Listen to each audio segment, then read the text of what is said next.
രാഷ്ട്രീയ ജീവിതത്തിൽ പരാതികൾ ഉയർന്നാൽ പരാതികൾ അതിന്റെ വഴിക്ക് പോകുമെന്ന് കെ.വി. തോമസ്. കെ. കരുണാകരനും പിണറായി വിജയനുമാണ് തന്റെ മാതൃകയെന്നും അദ്ദേഹം പറഞ്ഞു.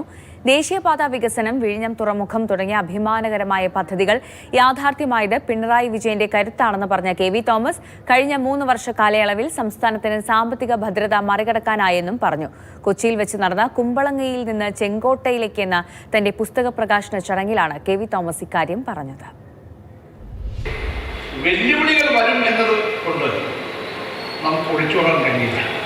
പക്ഷെ ആ പരാതികൾ അത് അതിൻ്റെ വഴിക്ക് പോകും. ഞാനത് പഠിച്ചത് 2 വ്യക്തികളിൽ നിന്നാണ്.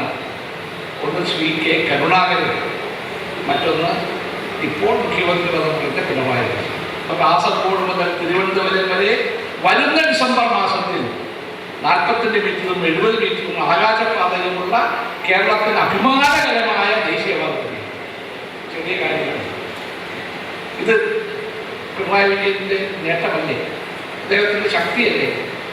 ഏറ്റവും അവസാനം ഞാൻ വിഴിഞ്ഞപ്പോഴേക്കാണ് ഉമ്മൻചാണ്ടിയാണ് തുടക്കം കൊടുത്തു. എനിക്കൊരു പങ്കാളിത്തമുണ്ട്. ഉമ്മൻചാണ്ടിയും അദാനി ഗ്രൂപ്പിൻ്റെ ചെയർമാനും കൂടി സംസാരത്തിന് ശേഷം അവിടെ കൈകൊടുത്ത് എൻ്റെ ബെഡ്റൂമിൽ വന്നിട്ട് ഞങ്ങൾ കേരളത്തിലേക്ക് വരും.